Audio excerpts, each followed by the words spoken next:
Rock city AG சபை வழங்கும்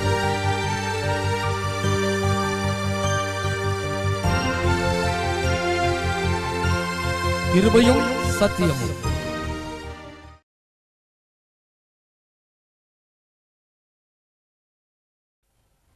சகரியாவின் புத்தகம் 2ஆம் அதிகாரம் 5ஆம் வசனம். நான் அதற்கு சுற்றிலும் அக்கினி மதிலாயிருந்து அதன் நடுவில் மகிமையாக இருப்பேன் என்று கர்த்தர் சொல்லுகிறார். நான் அதற்கு சுற்றிலும் அக்கினி மதிலாயிருந்து அதன் நடுவில் மகிமையாய் இருப்பேன் என்று கர்த்தர் சொல்லுகிறார். ஆண்டவர் நம்மோடு பேசுவாராக. ஒரு ஜெபம். அக்கினி மதிலாய் இருக்கும் கர்த்தர். நம்ம எல்லாரையும் சுற்றி கர்த்தர் எப்படி இருக்கிறார்? அக்கினி மதில். உங்க ஒவ்வொருவரை சுற்றி ஒரு மதில் இருக்கிறது. அது என்ன மதில் என்றால் அக்கினி மதில். அல்லேலூயா, ஸ்தோத்திரம். யோபுவின் புஸ்தகம் 1ஆம் அதிகாரம் 10ஆம் வசனம். நீர் அவனையும் அவன் வீட்டையும் அவனுக்கு உண்டான எல்லாவற்றையும் சுற்றி வேலியடைக்கவில்லையோ? பாருங்கள், நீர் அவனை, ஒன்று. இரண்டாவது அவன் வீட்டை, மூன்றாவது அவனுக்கு உண்டான எல்லாவற்றையும் சுற்றி வேலி அடைக்கவில்லையோ? ஆண்டவருக்கு மகிமை உண்டாகட்டும். கர்த்தர் வேலி அடைச்சா என்ன நடக்கும் பாருங்க. அதே வசனத்துல சொல்லப்பட்டிருக்குது, அவன் கைகளின் கிரியையை ஆசீர்வதித்தீர். அவன் கைகளின் கிரியைகளை நீர் ஆசீர்வதித்தீர். அவனுடைய சம்பத்து தேசத்தில் அவனுடைய சம்பத்து தேசத்திலே பெருகிற்று. எத்தனை பேர் விரும்புறீங்க உங்க சம்பத்தை தேசத்துல பெருக கர்த்தர் உதவி செய்வார்? நீ யாருக்கோ ஸ்தோத்திரம் வேலை செஞ்சு யாரோ ஒருவருடைய சம்பத்து அல்ல, உங்க சம்பத்தை கர்த்தர் பெருக வைக்க போகிறார். விசுவாசம் இருந்தா இல்லையா சொல்லுங்க. பக்கத்துல இருக்கவங்க இந்த ஆசீர்வாதத்தை சொல்லுங்க. உங்க சம்பத்து தேசத்துல பெருக போகுது.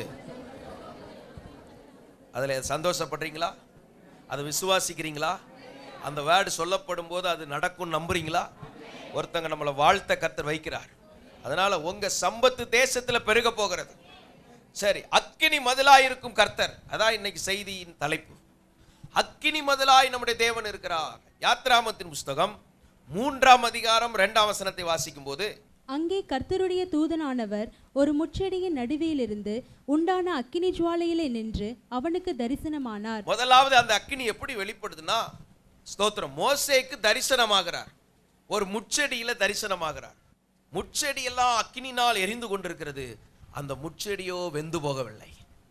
Price the Lord. நம்ம எல்லாருடைய வாழ்க்கையிலும் கர்த்தர் அக்கினியா வெளிப்பட போகிறார். ஆண்டவருடைய நாமம் மகிமைப்படுவதாக. ஸ்தோத்திரம். மோசே இத கிட்ட போய் பார்க்கிறார். மோசேக்கும் அந்த முட்செடிக்கும் அந்த அக்கினி செடிக்கும் பற்றி எரிகிற அது வெந்து போகாத அந்த செடிக்கும் நடுவுல ஒரு நெருக்கம் வந்தது. கிட்ட போய் அந்த அற்புத காட்சியை பார்க்கிறார். அங்கிருந்து கர்த்தர் பேசுகிறார். ஸ்தோத்திரம். நம்முடைய தேவன் அக்கினியா இருக்கிறார். அல்லேலூயா.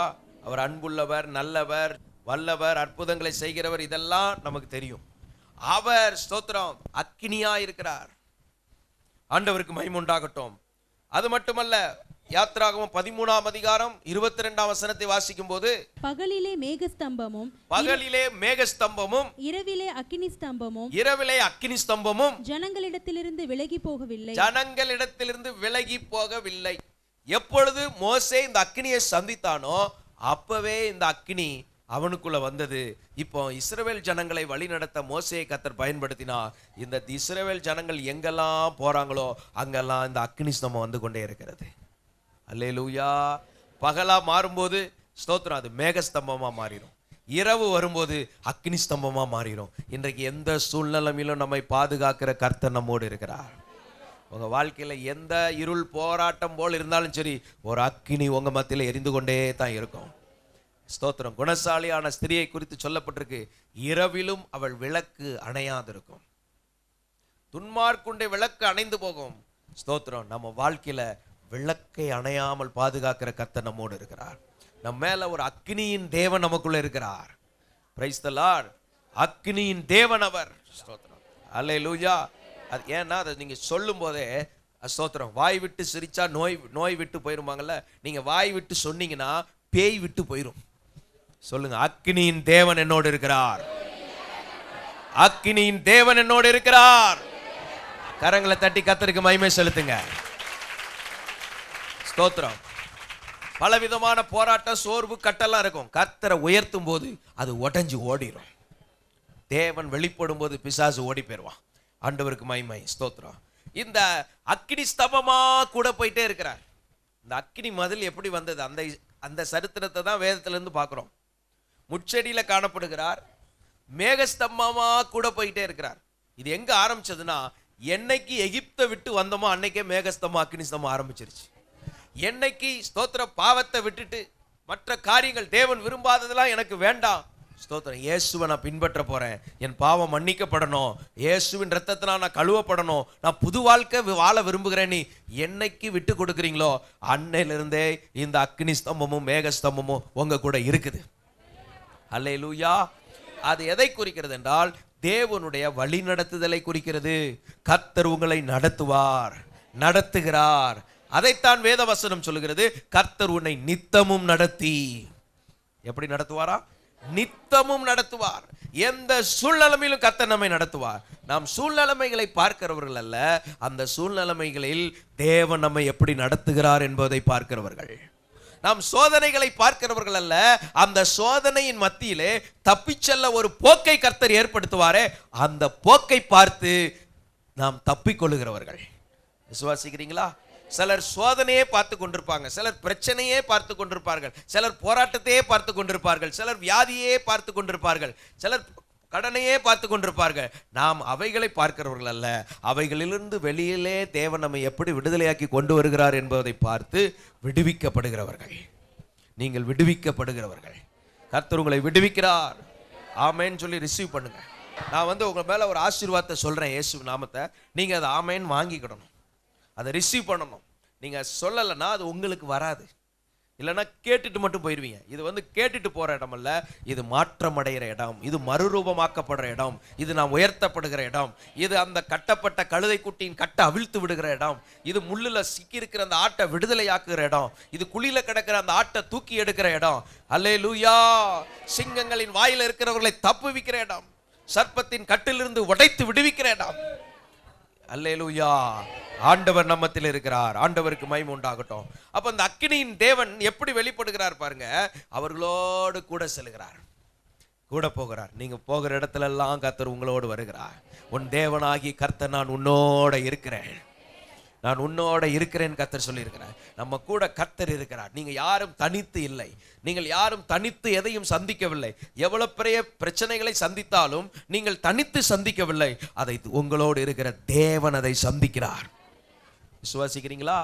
சோத்திரம். அதனால தான் சிவந்த சமுத்திரத்தை பார்த்த உடனே மோசே தேவனை நோக்கி கூப்பிடும் போது கர்த்தர் சொல்லுகிறார், சோத்திரம், கையை நீட்டு, கோலை ஓங்கு, கடலை பிளந்து விடு, நீயே பிளந்துரு. ஸ்தோத்திரம். கையை நீட்டுறாரு, கோலை ஓங்கி கையை நீட்டி கடலை பிளந்து விட்டோன்னே வழி திறக்கப்படுகிறது. இன்றைக்கு கர்த்தர் உங்களோடு இருக்கிறது உண்மை என்றால் உங்களுக்கு வழி திறக்கும். அல்லேலூயா. கர்த்தர் என்னோடு இருக்கிறார், எனக்கு வழி திறக்கும். அதை கன்ஃபஸ் பண்ணிருங்க. கர்த்தர் என்னோடு இருக்கிறார், எனக்கு வழி திறக்கும். ஏன்னா நாவல ஜீவனும் இருக்குது, மரணமும் இருக்குது. அந்த நாவல இருக்கிற ஜீவனை நம்ம ஆக்டிவேட் பண்றோம். ஸ்தோத்திரம். கர்த்தர் என்னோடு இருக்கிறார், எனக்கு வழி திறக்கும். நீங்க இழந்ததெல்லாம் திருப்பிக் கொள்வீர்கள். நீங்க செட்டில் பண்ண வேண்டியதெல்லாம் செட்டில் பண்ணுவீங்க. உங்களுக்கு கர்த்தரிடத்துல இருந்து அற்புதம் நடக்கும். நீங்க நெக்ஸ்ட் லெவல் ப்ராஜெக்டுக்குள்ள வருவீங்க, அடுத்த கட்ட வளர்ச்சிக்குள்ள வருவீங்க. அதை ஒருத்தரும் தடுக்க முடியாது. வானத்திலும் பூமியிலும் பூமியின் கீழோ ஒருவரும் தடுக்க முடியாது. கர்த்தர் நம்மோடு இருக்கிறார். அல்லேலூயா. ஆண்டவருக்கே மகிமை உண்டாகட்டும். ஸ்தோத்திரம். அடுத்தபடியாக யாத்திராகமம் 19:18 வாசிக்கும் போது, கர்த்தர் சீனாய் மலையின் மேல் அக்கினியில் இறங்கினபடியால், கர்த்தர் சீனாய் மலையின் மேல் அக்கினியில் இறங்கினபடியால் அது முழுவதும் புகைக்காடாய் இருந்தது. அது முழுவதும் புகைக்காடா இருந்ததா. பார்க்கிறவங்களுக்கு எப்படி இருக்கும் பாருங்க. ஒரு மலையே புகைக்காடா இருந்து எரிஞ்சு கொண்டு இருக்கிற அக்கினியில மோசையோட கர்த்தர் பேசுகிறார். அல்லேலூயா. ஸ்தோத்திரம். நம்ம ஆண்டவர் இறங்குற இடத்துல எல்லாம் அக்கினி. இந்த அக்கினி நம்ம மாம்ச கண்ணில் ஒருவேளை தெரியாம இருக்கலாம், சத்துரு அதை கண்டு ஓடி போற அளவுக்கு கர்த்தருடைய அக்கினி இறங்கி கொண்டிருக்குது. ஸ்தோத்திரம். அக்கினி மதிலா இருக்கும் கர்த்தர். இப்போ நீங்க உங்க வீட்டை எப்படி கற்பனை பண்ணணும்? அது ஒரு தரித்திரம் பிடிச்ச வீடு, அது ஒன்றும் ஸ்தோத்திரம் அங்க மனுஷன் குடியிருப்பானா, அது பேய் குடியிருப்பு மாதிரி இருக்குது அப்படின்னு நினைக்க கூடாது. ரட்சிக்கப்பட்டு இயேசுவின் ரத்தத்தினால கழுவப்பட்ட என் மேல அக்கினியின் மதில் இருக்குது. என்னை சுற்றி அக்கினியின் மதில் இருக்குது. என் வீட்டில் உள்ள ஒவ்வொருவரை சுற்றி அக்கினி மதில் இருக்கிறது. அவனையும் அவன் வீட்டார் அனைவரையும் அவனுக்கு உண்டான எல்லாவற்றையும் கர்த்தர் வேலி அடைத்தாராம். ஸ்தோத்திரம். இன்னைக்கு அக்கினி மதிலா இருந்து நம்ம எல்லாவற்றையும் கர்த்தர் வேலி அடைச்சு பாதுகாக்கிறார். உங்க வாகனத்துல ஒரு அக்கினி மதில கர்த்தர் போடுகிறார். ஸ்தோத்திரம். உங்க பொருட்கள் மேல அக்கினி மதில கர்த்தர் போடுகிறார். உங்களுக்கு தோப்பு இருந்தா அதுல ஒரு அக்கினி மதில கர்த்தர் போடுகிறார். உங்க பிள்ளைகளுடைய ஸ்கூல்ல ஒரு அக்கினி மதில போடுகிறார். ஆபீஸ்ல ஒரு அக்கினி மதில போடுறார். நம்ம நிமித்தம் போற இடத்துல எல்லாம் அக்கினி மதில்களை கர்த்தர் போட்டு, அக்கினி மதில் நீரே, அல்லேலூயா. அப்ப அந்த அக்கினி மதிலா இருந்து பாதுகாக்கிற கர்த்தர் நமக்கு இருக்கிறார். நீங்க அநாதை கிடையாது, நீங்க ஆதரவற்றவர்கள் கிடையாது, நீங்கள் ஒன்றுமில்லாதவர்கள் கிடையாது. நாம் சர்வ வல்லவருடைய பிள்ளைகளா இருக்கிறோம். நாம் தேவனுடைய பிள்ளைகள். அவருடைய நாமத்தின் மேல் விசுவாசம் உள்ளவர்களாகி இயேசு கிறிஸ்துவை தெய்வமாக இரட்சகராக ஆண்டவராக ஏற்றுக்கொண்டவர்களுக்கு ஸ்தோத்திரம் பிள்ளைகளாகும்படி அதிகாரத்தை கர்த்தர் கொடுத்திருக்கிறார். அவருடைய ஸ்தோத்திரம் எவ்வளவு பெரிய பாக்கியம் பாருங்க. அக்கினி மதிலா இருக்கிறார். பயங்கரம். அந்த மலையே புகைக்காடா இருக்குது. அங்க வந்து நின்னுதான் கர்த்தர் பேசுறார். இதை கண்ட அநேகர் பயந்து போறாங்க. ஆனா மோசே இந்த அனுபவத்திலே பழகிட்டார். நம்ம வாழ்க்கையை கர்த்தர் இப்படிதான் பழக வைக்க போகிறார். அக்கினியோட, அக்கினிமயமான தேவனோட சஞ்சரித்து பழகிற அனுபவம் இருந்ததுனால தான் சாத்ராக் மேஷாக் ஆபேத்நேகோ அந்த 7 மடங்கு அக்கினி ஜுவாலையை கண்டு பயப்படல. நீ வேணா நெருப்பை உண்டாக்கி அக்கினி ஜுவாலையை உண்டாக்கலாம். ஸ்தோத்திரம். எனக்குள்ள இருக்கிற தேவன் அக்கினிமயமானவர். உன் அக்கினி ஒன்றும் என்ன செய்யாது. உலகம் கொடுக்கிற அக்கினி ஒன்றும் சேதப்படுத்தாது. அல்லேலூயா. பிசாசு அவன் ஒரு கொள்ளிவாய். அவன் அந்த அக்கினி ஒன்றும் நம்மளை சேதப்படுத்தாது. அப்படிப்பட்டவனுக்காக கர்த்தர் நரக அக்கினி ஆயத்தம் பண்ணி வச்சிருக்கிறார். ஆனா நமக்குள்ள நம்முடைய தேவனே அக்கினியா இருக்கிறார். விசுவாசிக்கிறீங்களா? என் தேவன் எனக்கு அக்கினியா இருக்கிறார். இப்ப பாருங்க, உங்க வீட்டை இப்ப எப்படி பார்க்கணும்? அக்கினியா பற்றி எரியுது, ஆனா ஒன்றும் சேதமாகாது. அது தெய்வீக அக்கினி. இந்த தேவ அக்கினி உள்ள இருந்தா என்ன நடக்கும்? பிசாசு உள்ள வர முடியாது, பில்லி சூனியம் உள்ள வர முடியாது. அதனால தான் வேதம் சொல்லுது, இஸ்ரவேலுக்கு விரோதமான மந்திரவாதம் இல்லை, யாக்கோபுக்கு விரோதமான குறி சொல்லுதல் இல்லை. சொல்லுங்க, எனக்கு விரோதமான மந்திரவாதம் இல்லை, எனக்கு விரோதமான குறி சொல்லுதல் இல்லை. அல்லேலூயா. ஏன்னா அதெல்லாம் அந்த அக்கினிக்குள்ள வரும்போது அக்கினியை தாண்ட முடியாது, அங்கேயே செத்து போயிடும். ஸ்தோத்திரம். அல்லேலூயா. சாத்தான் அங்கேயே செத்துருவான். அதனால தான் இயேசுவை பார்த்து சொல்றான், எங்களை காலத்துக்கு முன்னே எங்களை பாதாளத்துக்கு அனுப்பிடாதையும், நாங்க வேணா பன்றி கூட்டத்துல போயிடுறோம். இன்னைக்கு நம்ம வீட்டு எல்லைக்குள்ள இருக்கிற ஸ்தோத்திரம் நம்ம நிமித்தம் நம்ம தெரு எல்லை எங்கிலும் இந்த அக்கினி பரவ போகிறது. அந்த தெருக்குள்ளேயே பேய் நடமாடாது. இனிமே அந்த மந்திரம் நடமாட முடியாது. கர்த்தர் பெரியவராக இருக்கிறார். ஹல்லேலூயா. கர்த்தருடைய விடுதல் அப்படியே நம்ம எல்லை முழுவதிலும் இந்த அக்கினி பரவுவதாக. எல்லாம் சொல்லி ஜோமனு, இந்த அக்கினி நான் குடியிருக்கிற எல்லை முழுவதிலும் பரவுவதாக. இந்த திருச்சி மாவட்டம் முழுவதும் இந்த அக்கினி பரவுவதாக. நீங்க வேலை செய்யற இடத்துல, உங்க கம்பெனில, உங்க ஆபீஸ்ல, ஸ்தோத்திரம், உங்க ஸ்கூல்ல, எங்கெங்க போயிட்டு வந்து கொண்டிருக்கிறீங்களோ அங்கெல்லாம் அந்த அக்கினி பரவட்டும். தேவ அக்கினி, தேவ அக்கினி, தேவ அக்கினி. அல்லேலூயா. சரி, சாத்தானும் அக்கினியா வர்றானே அப்படின்னு அந்த அக்கினியை பத்தி நீங்க கவலைப்படவே வேண்டாம். ஏன்னா சொல்லப்பட்டிருக்கு என்னாகமத்தின் புஸ்தகம் 16ஆம் அதிகாரம் 35ஆம் வசனத்தை வாசிக்கும் போது, அக்கினி கர்த்தருடைய சந்நிதியிலிருந்து புறப்பட்டு, அக்கினி கர்த்தருடைய சந்நிதியிலிருந்து புறப்பட்டு தூபம் காட்டின 250 பேரையும் தூபம் காட்டின 250 பேரையும் பட்சித்து போட்டது. அந்நிய அக்கினியை கொண்டு வந்து நம்ம எல்லைக்குள்ள வந்தா அதெல்லாம் அழிஞ்சு போயிடும். எத்தனை பேர் விசுவாசிக்கிறீங்க? இந்த சத்தியத்தை விசுவாசித்தீங்கன்னா பயப்பட மாட்டீங்க. சத்தியத்தை விசுவாசித்தீங்கன்னா கலங்க மாட்டீங்க. சத்தியத்தை விசுவாசித்தீங்கன்னா தைரியம் வந்துடும். அதனால தான் வேதம் சொல்லுகிறது, நீதிமான் சிங்கத்தை போல் தைரியமா இருப்பான். நீங்க எப்படி தைரியமா இருக்கணும்? சிங்கம் மாதிரி தைரியமா இருக்கணும். சிங்கம் நீதிமான். இயேசுவை விசுவாசித்து நீதிமானாக்கப்பட்டிருக்கிறோம். ஸ்தோத்திரம். மத்த எந்த அக்கினி வந்தாலும் சரி அது அழிந்து போயிடும். ஏன்னா நமக்குள்ள இருக்கிற அக்கினி எது? தேவ அக்கினி. ஸ்தோத்திரம். ஒரிஜினல் ஃபயர் நம்மகிட்ட தான் இருக்குது. மற்றதெல்லாம் டூப்ளிகேட். பிசாசு நிறைய டூப்ளிகேட் ப்ரொடியூஸ் பண்ணிக்கிட்டே இருப்பான். அதை பற்றிலாம் நம்ம கவலைப்பட வேண்டாம். ஸ்தோத்திரம். கர்த்தர் நம்மை நிரூபிப்பார். நம்முடைய தேவன் பட்சிக்கிற அக்கினியா இருக்கிறார். ஸ்தோத்திரம். எபிரேயர் 12ஆம் அதிகாரம் 29ஆம் வசனத்தை வாசிக்கும் போது, நம்முடைய தேவன் பட்சிக்கிற அக்கினியா இருக்கிறாரே. நம்முடைய தேவன் பட்சிக்கிற அக்கினியா இருக்கிறாரே. பாஸ்டர், அப்பனா நான் அவரை பார்க்கவே வேண்டாம், பயமா இருக்குங்க. வேண்டாம், அவர் உங்களே என்னையும் பட்சிக்க மாட்டாரு. உங்களுக்கும் எனக்கு விரோதமா எது வந்தாலும் பட்சித்து போடுகிறவராக இருக்கிறார். ஆமென். அவர் உங்களை என்ன எப்படி வைத்திருக்கிறார்னா கண்மணியா வைத்திருக்கிறார். கண்மணி. ஸ்தோத்திரம். கர்த்தருடைய கண்மணிகளா நம்ம அங்க வந்திருக்கிறோம்.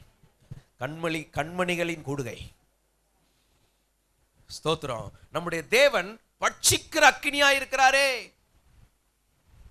அப்படிப்பட்ட ஒரு தேவன் நமக்குள்ள இருக்கிறார். ஹல்லேலூயா, பிரைஸ் தி லார்ட். உபாகமம் 4:24 வாசிங்க. உன் தேவனாகிய கர்த்தர் பட்சிக்கிற அக்கினி, அவர் எரிச்சலுள்ள தேவன். உன் தேவனாகிய கர்த்தர் பட்சிக்கிற அக்கினி, எரிச்சல் உள்ள தேவன். அவருக்கு பிரியமில்லாத நம்ம வாழ்க்கையில வந்தா அவர் அதை பட்சிக்கிற அக்கினியா இருக்கிறார். சிலர் குடும்பங்கள்ல எரிச்சல்லாம் வர காரணம் என்னன்னா, ஏதோ ஒரு காரியம் தேவனுக்கு பிரியமில்லாத அந்த வீட்டுக்குள்ள வந்திருக்குன்னு அர்த்தம். தேவன் விரும்பாத காரியம் உங்க வாழ்க்கைக்குள்ள வந்தா என்ன வரும்? எரிச்சலின் ஆவி வந்துருது. பட்சிக்கிற அக்கினியா கர்த்தர் நிற்பார். எதை பட்சிக்கிறதுக்கு? அந்த தீமை, அந்த பாவத்தை, அந்த அருவருப்பு, அந்த சாத்தானை, அந்த பிசாசு கொண்டு வந்து நம்மளை வஞ்சித்து ஏமாத்துகிற அந்த அந்நிய அக்னியை பட்சிக்கிறவராய் கர்த்தர் உலாவுவார். அதெல்லாம் நம்ம வீட்டில் இருக்கக்கூடாது. சாத்தானுடைய கிரியை, சாத்தான் கொண்டு வந்த பொருள், சாத்தானுடைய எந்த ரூபங்கள் நம்ம வீட்டுக்குள்ளே இருக்கக்கூடாது. எல்லாம் ஜோமுனமா இயேசுவின் நாமத்தில் பிசாசுடைய அடையாளங்கள், பிசாசுடைய ரூபங்கள், பிசாசுடைய சிந்தை, பிசாசுடைய உணர்வுகள் ஒன்றும் எங்கள் வாழ்க்கைக்குள்ளே இருக்கக்கூடாது. எங்கள் வீட்டு எல்லைக்குள்ளே இருக்கக்கூடாது. அப்படிப்பட்ட தீமைகள் எங்கள் வீட்டு எல்லைக்குள்ளே வராதபடி கர்த்தர் காப்பீராக. அல்லேலூயா, ஸ்தோத்திரம். உபாகமத்தின் புஸ்தகம் 33:2 வாசிங்க. கர்த்தர் சீனாயிலிருந்து எழுந்தருளி, சீனாயிலிருந்து எழுந்தருளி சேயரிலிருந்து அவர்களுக்கு உதயமானார். அவர்களுக்கு உதயமானார். பாரான் மலையிலிருந்து பிரகாசித்து 10,000 பரிசுத்தவான்களோட பிரசன்னமானார். பரிசுத்தவான்களோட பிரசன்னமானார். அவர்களுக்காக அக்கினிமயமான பிரமாணம் அவருடைய வலது கரத்திலிருந்து புறப்பட்டது. அவர்களுக்காக அக்கினிமயமான பிரமாணம் அவர் வலது கரத்திலிருந்து புறப்பட்டது. கர்த்தருடைய வலது கரத்திலிருந்து ஒரு பிரமாணம் புறப்பட்டது. என்ன பிரமாணமா? அக்கினி பிரமாணம். ஸ்தோத்திரம். இன்னைக்கு ஆண்டவர் கையிலிருந்து பிரமாணம் வந்தது. என்ன பிரமாணம்? அக்கினிமயமான பிரமாணம். இந்த பிரமாணத்தை நம்ம கை கொள்ளும் போது ஸ்தோத்திரம், நம்மளை சத்ரு நெருங்க முடியாது. அது அக்கினியில எழுதப்பட்டது. கற்பலகைகளை ஸ்தோத்திரம் அந்த அக்கினியே இழைக்குது. அந்த அக்கினியிலே எழுதப்படுது. எழுதி தான் அந்த 10 கட்டளைகளை மோசைக்கு ஆண்டவர் கொடுத்தார். அதை மோசை உடைச்சு போட்டா. திரும்ப இவனை இழைச்சிட்டு வர சொன்னார். இவன் இழைச்சிட்டு வந்ததுல ஆண்டவர் எழுதினார்.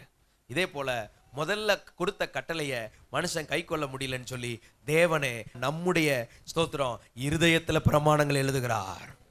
இன்னைக்கு பிரமாணம் எங்க எழுதப்பட்டிருக்கிறது? ஆவியில. கர்த்தர் இன்றைக்கு அந்த அக்கினியினால பிரமாணம் எழுதப்பட்டிருக்குது. நமக்குள்ள பிரமாணங்களை கர்த்தர் எழுதி வச்சிருக்கிறார். அக்கினியின் தேவனுடைய கையிலிருந்து வந்த அந்த அக்கினி பிரமாணம் ஸ்தோத்திரம் எல்லா நரக அக்கினியிலிருந்து நம்மை மீட்டு விடுவிக்கிறது. பிசாசின் அக்கினியிலிருந்து, உலகத்தின் அக்கினியிலிருந்து அது நம்மை மீட்டு விடுதலையாக்குது. அதனால தேவனுடைய வல்லமையினால் நிறைந்திருக்கும் போது இந்த உலகத்தை நம்ம ஜெயிக்கிறவங்களா இருக்கிறோம். ஸ்தோத்திரம். அப்ப அக்கினியின் தேவன் அக்கினி ஸ்தம்பமா சென்றவர், பட்சிக்கிற அக்கினியா இருக்கிறவர், அக்கினியின் பிரமாணத்தை கையில கொடுக்கிறார் மனிதனுக்கு. ஸ்தோத்திரம். உங்களை அக்கினியா பிரகாசிக்க வைக்க போகிறார். விசுவாசம் இருக்குதா? அல்லேலூயா. 1 ராஜாக்கள் 18:24 நீங்கள் உங்கள் தேவனுடைய நாமத்தை சொல்லி கூப்பிடுங்கள். நீங்கள் உங்கள் தேவனுடைய நாமத்தை சொல்லி கூப்பிடுங்கள். நான் கர்த்தருடைய நாமத்தை சொல்லி கூப்பிடுவேன். ஸ்தோத்திரம். அங்க பாகாலுடைய தீர்க்கதரிசிகள் எல்லாம் கூப்பிடுறாங்க. உங்க தேவனுடைய நாமத்தை சொல்லி கூப்பிடுங்க. நான் கர்த்தருடைய நாமத்தை சொல்லி கூப்பிடுறேன். அப்பொழுது அக்கினியினால் உத்தரவு அருளும் தெய்வமே தெய்வம் என்றான். அக்கினியினால் உத்தரவு அருளும் தெய்வமே தேவன் என்று சொன்ன உடனே எல்லாரும் கூப்பிடுறாங்க. அங்க ஒண்ணுமே நடக்கல. எலியா பரியாசம் பண்றார். நல்ல சத்தமா கூப்பிடுங்க. தூங்கும். நல்ல சத்தமா கூப்பிடுங்க. அது எங்கேயாவது அலுவல்ல இருக்கும், ஏதாவது அபிஷியலான வேலையில உட்காந்துரும். இன்னும் சத்தமா கூப்பிடுங்க. என்ன செஞ்சிருக்கோம்? அவன் தியானத்தில் இருப்பான், அவன் அலுவலா இருப்பான். பிரயாணம் அது ஒரு இடத்துல இருக்காது, டூர் போயிட்டே இருக்கும். தூங்கினாலும் தூங்கும். இப்படிதான் இன்னைக்கு சிலருடைய வாழ்க்கை இருக்கு. ஒரு சத்தமும் இல்லை. எவ்வளவோ வேண்டிக் கொள்றையா, ஒரு சத்தம் இல்லையா? பாஸ்டர் ரொம்ப வேண்டிக் கொண்டு பார்த்தேன், ஒண்ணுமே நடக்கல. அது தூங்குமா இருக்கும், அது அலுவலா இருக்குமா இருக்கும், 52 ஃபைல்ல சைன் பண்ண வேண்டியது இருக்கும், அது தியானம் பண்ணி கொண்டு இருக்கும். ஆனா இங்க எலியா சொல்லிட்டு எல்லா பலிபீடத்தெல்லாம் செப் பண்ணிட்டு இப்ப சொல்றாரு, ஸ்தோத்திரம், கர்த்தாவே நீர் தேவன் என்பதை இந்த ஜனங்கள் அறியும்படி என்னை கேட்டருளும் சொன்னோடனே வானத்திலிருந்து அக்கினி இறங்கி அதை பட்சித்து போட்டது. அல்லேலூயா. விசுவாசம் இருந்தா அல்லேலூயா சொல்லுங்க. அல்லேலூயா, அல்லேலூயா. அவர் கர்த்தர் என்பதை நீங்க காண்பீங்க. அவர் கர்த்தர் என்பதை ஜனங்கள் காண்பார்கள். நம் மூலம் அநேகர் காண்பார்கள். விசுவாசம் இருந்தா அல்லேலூயா சொல்லுங்க. அல்லேலூயா. அவர் கர்த்தர், மாறாதவர். ஸ்தோத்திரம். அக்கினி. உடனே ஜனங்கள் எல்லாம் சொல்றாங்க, கர்த்தரே தேவன், கர்த்தரே தேவன். ஸ்தோத்திரம். கர்த்தரே தேவன், கர்த்தரே தேவன் என்றே ஆர்ப்பரிப்போம். கர்த்தரே தெய்வம், கர்த்தரே தெய்வம் என்றே ஆர்ப்பரிப்போம். அல்லேலூயா. இப்படிதான் அந்த கிரியை நடக்குது. நம்முடைய தேவன் அக்கினினால் பதில் கொடுக்கிறார். எப்படி பதில் கொடுக்கிறார்? அக்கினினால். இப்போ ஒரு இன்ஜினியர்கிட்ட சொன்னா என்ன செய்வோம்? ஒரு செங்கல், ஜல்லி, மண்ணு, கல்லெல்லாம் போட்டு காம்பவுண்ட் கட்டிட்டு போயிடுவாங்க. ஆண்டவர் உங்களுக்கும் எனக்கும் நடுவுல நம்ம சுத்தி ஒரு காம்பவுண்டை கட்டிட்டு போறவர் அல்ல, அவரே அக்கினி முதலா இருக்கிறார். அவரே நம்மோடு இருக்கிறார். அப்ப நம்ம எல்லாம் எவ்வளவு பெரிய ஆட்கள். நீங்களாம் சாதாரண ஆட்களா? என்ன பாடுபட போறான் பாருங்க சாத்தா உங்க கையில. அல்லேலூயா. இதுக்கு முன்னால நம்மளை என்ன சொல்லி வச்சான்? நீ ஒண்ணும் இல்ல, உனக்கு ஆசீர்வாதம் இல்ல, நீ இப்படித்தான் இருப்ப, நீ வீணா போயிருவ, இப்படித்தான் சொல்லி வச்சான். இன்னைக்கு ஆண்டவர் நம்மளை பார்த்து சொல்றாரு, நானே உன் கூட அக்கினி முதலா இருக்கிறேன், உன் கூட நானே பாதுகாப்பா இருக்கிறேன். முன்னும் பின்னும் வலதும் இடதும் மேலும் கீழும் சுற்றி உன்னை சுற்றி நான் பாதுகாப்பு வளமா இருக்கிறேன். அக்கினி மதிலா இருக்கிற கர்த்தருக்கு கரங்களை தட்டிக்கு மகிமை செலுத்துங்க. நம்முடைய தேவன் நமக்கு அக்கினி மதிலா இருக்கிறார். ஸ்தோத்திரம். முன்னால ஒருத்தன் பேசுனது நமக்கு சங்கடமா இருக்கும். முன்னால நமக்கு விரோதமா செய்யப்படுற சில காரியங்கள் இருக்கலாம், சில தீய காரியங்கள் நமக்கு விரோதமா பயமா இருக்கலாம். இப்ப பாருங்க, கர்த்தர் யாருன்னு தெரிஞ்சிச்சுன்னா எல்லா தடையும் உடைந்து ஓடுறத பாப்பீங்க. விசுவாசிக்கிறீங்களா? ஒரு தீங்கும் வராது. ஏனென்றால் ஸ்தோத்திரம், வெறும் அக்கினி மதிலுக்குள்ள மட்டுமல்ல, தூதர்களுடைய பாதுகாப்பும் நம்மளை சுத்தி இருக்குது. ஸ்தோத்திரம். 8 அடுக்கு பாதுகாப்பு. தலைவர்கள் வரும்போது எத்தனை அடுக்கு பாதுகாப்பு கொடுக்குறாங்களா? 8 அடுக்கு பாதுகாப்பு. ஸ்தோத்திரம். நம்ம மேல நிறைய அடுக்கடுக்கா பாதுகாப்பு கர்த்தர் கொடுக்கிறார். ஸ்தோத்திரம். அக்கினியில இருக்கிறார், அதுல யாரும் வர முடியாது. தூதர்கள் இருக்கிறாங்க. ஸ்தோத்திரம். ரட்சிப்பு நமக்கு பாதுகாப்பா இருக்குது. அல்லேலூயா. நம்மளை சுத்தி சத்தியத்தின் வேலியை வைத்து கர்த்தர் பாதுகாக்கிறாரு. நிறைய பாதுகாப்புக்குள் இருக்கிறீங்க. இன்னைக்கு இந்த வார்த்தை கேட்கிற யாராவது நான் ஒரு பாதுகாப்புக்குள்ளே இருப்பது போல இல்லைன்னு நினைக்கலாம். கிறிஸ்து உங்களுக்குள்ள இருந்தா, நீங்க கிறிஸ்துக்குள்ள இருந்தா, உங்களுக்குள்ள பூரண பாதுகாப்பை கர்த்தர் வைத்திருக்கிறார். உங்களை சுற்றி நல்ல பாதுகாப்பு இருக்குது. விசுவாசிக்கிறீங்களா? கர்த்தர் நமக்கு வைத்திருக்கிற சகல பாதுகாப்புக்காய் கர்த்தருக்கு ஸ்தோத்திரம். கர்த்தர் என்னை சுற்றி வைத்திருக்கிற பாதுகாப்புக்காய் ஸ்தோத்திரம். அல்லேலூயா. இரத்த கோட்டைக்குள்ளே நான் நுழைந்து விட்டேன், இனி எதுவும் அணுகாது, எந்த தீங்கும் தீண்டாது. அப்ப பாருங்க, அந்த இரத்தம் ஒரு பாதுகாப்பு. அந்த இரத்த கோட்டைக்குள்ள இருக்கிறோம். எவ்வளவு பாதுகாப்பு பாருங்க. உங்களை சுத்தி ஏகப்பட்ட பாதுகாப்பு. பரிசுத்தவான்களுடைய ஐக்கியம் ஒரு பாதுகாப்பு. சபைக்குள்ள இருக்கிறீங்களா, அது ஒரு பாதுகாப்பு. ஸ்தோத்திரம். எவ்வளவு பெரிய பாதுகாப்பை பாருங்க கர்த்தர் நமக்கு வைத்திருக்கிறார். அல்லேலூயா. இந்த பாதுகாப்புக்குள்ள வாழணும், இந்த செட்டைக்குள்ள வாழணும், இந்த கிருபைக்குள்ள வாழணும். இதுதான் ஆசீர்வாதமான வாழ்க்கை. நம்ம ஒவ்வொருவரை சுற்றிலும் கர்த்தர் இந்த பாதுகாப்பை வைத்திருக்கிறார். அக்கினி இறங்குனதுதான் எல்லாம் சிந்தை மாறிடுச்சு. உங்களை சுத்தி இருக்கிறவங்க சிந்தையெல்லாம் கர்த்தர் மாற்ற போகிறார். அவன் ஏற்கனவே எதையோ ஃபிக்ஸ் பண்ணி வச்சிருக்கிறான். இப்படித்தான் நினைக்கிறான். ஆண்டவர் உங்களை கொண்டு இல்ல, அது அப்படி. காரியம் மாறுதலாய் முடிய போகிறது. காரியம் மாறுதலாய் முடிய போகிறது. காரியம் மாறுதலாய் முடிய போகிறது. எவைகள் உங்களுக்கு விரோதமாய் நிற்குதோ அவைகள் மாறப்போகிறது. அல்லேலூயா. வேதம் சொல்லுகிறது, எவர்கள் உங்களுக்கு விரோதமாய் இருக்கிறார்களோ அவர்கள் உங்கள் பட்சத்தில் வருவார்கள். உங்களுக்கு விரோதமா இருக்கிறவங்களை கர்த்தர் உங்களுக்கு ஆதரவா கர்த்தர் மாற்றுவார். உங்களுக்கு ஆதரவா அது மாறும். உங்களுக்கு விரோதமா நிற்பவன் யார்? கர்த்தர் நம் பட்சத்தில் இருந்தால் மனுஷன் நமக்கு என்ன செய்வான்? என்ன, அதுவும் கேள்வியிலே முடியுது. என்ன செய்வான்? ஒன்றும் செய்ய முடியாது. அல்லேலூயா. அல்லேலூயா. கர்த்தர் உங்க பட்சத்தில் இருந்தா மனுஷன் ஒன்றும் செய்ய முடியாது. கர்த்தர் உங்க கூட இருக்கிறார். விசுவாசிக்கிறீங்களா? வைராக்கியமா வாழணும், போல்டா வாழணும், தைரியமா வாழணும். ஸ்தோத்திரம். கர்த்தர் இல்லாத பிள்ளை மாதிரி இருக்க கூடாது, கர்த்தருடைய பிள்ளை மாதிரி வாழணும். சிங்க வேணா அந்த பிள்ளைக்கு ஆகாரம் கொடுக்காம இருக்கலாம், ஆனா கர்த்தரை தேடுகிறவங்களுக்கு ஒரு நன்மையும் குறைவு வராது. அல்லேலூயா. ஸ்தோத்திரம். என் கூட கர்த்தர் இருக்கிறார். அது எப்படி இருக்கிறார்? இன்னைக்கு அப்புறம் ஆண்டவர் எப்படி பார்க்கணும்? அக்கினியின் தேவன் என்னோடு இருக்கிறார். அவர் அக்கினினால பதில் கொடுப்பார். யாராவது உங்ககிட்ட இருந்து ஒரு பதிலை எதிர்பார்ப்பாங்களா? அம்மாடா பதில் வரும். எப்படி வரும்? அக்கினினால பதில் வரும். உங்களை கொண்டு கர்த்தர் அநேகருக்கு என்ன பதில் கொடுக்க போகிறார்? அக்கினினால பதில் கொடுக்க போகிறார். சத்துருவின் கிரியைகள் அழிக்கப்பட போகிறது, நுகங்கள் உடைக்கப்பட போகிறது. ஹல்லேலூயா. எந்த மந்திர கட்டுகள் இருக்கிறீங்களோ அதெல்லாம் கர்த்தருடைய அக்கினி பட்சித்து போட போகிறது. எந்த போராட்டத்துக்குள்ள இருக்கிறீங்களோ அதெல்லாம் உடைக்கப்பட போகிறது. உங்க சிந்தையை கட்டி வச்சுட்டு யாரோ ஒருத்தர் உங்களை கண்ட்ரோல் பண்ணி கொண்டிருக்கலாம். இன்னைக்கு அந்த கயிர்கள்லாம் துண்டிக்கப்பட போகிறது. உங்க சிந்தை விடுதலையாக்கப்பட போகிறது. உங்க பொருளாதாரத்தை சத்துரு கட்டி வச்சிருக்கலாம். அந்த கட்டை அந்த அக்கினியின் தேவன் விடுவிக்க போகிறார். தேவனுடைய அக்கினி அதை விடுதலையாக்க போகிறது. அல்லேலூயா. தேவனை புரிந்து கொள்ளணும்னா இயேசு கிறிஸ்து யாருன்னு பார்க்கணும்னா ஆதியிலிருந்தே பார்க்கணும். சும்மா இங்க வந்து வந்தார், வாழ்ந்தார், அற்புதம் செய்தார், சிலுவையில மரித்தார், உயிர் தெழுந்தார்னு மட்டும் பார்க்க கூடாது. அவர் யாரு? மூலப்பத்திரத்தை தேடுங்க. யார் அவரு? அக்கினியின் தேவன் அவர். நான் சொல்ல சொல்ல நிறைய பேருக்குள்ள விடுதலை வந்து கொண்டிருக்கிறது. நிறைய குடும்பத்துல உள்ள அந்த தத்தளிப்பு தவிப்புலாம் ஓடுது.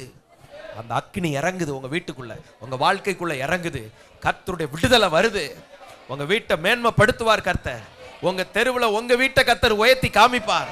உங்க பிசினஸ் உயர்த்தி காண்பிப்பார். உங்க பிள்ளைகளை கர்த்தர் கனப்படுத்துவார். எல்லா தடைகளும் நுகங்களும் உடைகிறது. அவர் அக்கினியின் தேவன். அல்லேலூயா. ஆமென். அக்கினியின் தேவன் எனக்குள்ளே இருக்கிறார். சர்வ வல்ல தேவன் எனக்குள்ளே இருக்கிறார். அக்கினியின் தேவன் எனக்குள்ளே இருக்கிறார். சர்வ வல்ல தேவன் எனக்குள்ளே இருக்கிறார். அல்லேலூயா. எல்லாம் ஜெபமுமா இயேசுவின் நாமத்தில் பிசாசுடைய அடையாளங்கள், பிசாசுடைய ரூபங்கள், பிசாசுடைய சிந்தை, பிசாசுடைய உணர்வுகள் ஒன்றும் எங்க வாழ்க்கைக்குள்ள இருக்கக்கூடாது. எங்க வீட்டு எல்லைக்குள்ள இருக்கக்கூடாது. அப்படிப்பட்ட தீமைகள் எங்க வீட்டு எல்லைக்குள்ள வராதபடி கர்த்தர் காப்பீராக. ஆண்டவரே உம்முடைய நாமம் மகிமைப்படட்டும். எல்லாரையும் ஆசீர்வதிங்க இயேசுவின் நாமத்தில் பிதாவே. ஆமென். Rock city AG church service timing Sunday morning 5 a.m., 7 a.m., 9 a.m. and 11 a.m. Evening 6:30 p.m. Branch Church AG Blessing Center. Sunday morning service 9 a.m. near Ariyamangalam EB Office Street, Thidir Nagar Road. Our address AM Plaza, number 8/1, second floor, opposite Sidambaram Mahan, Trichy 620002. Cell phone 9976607364.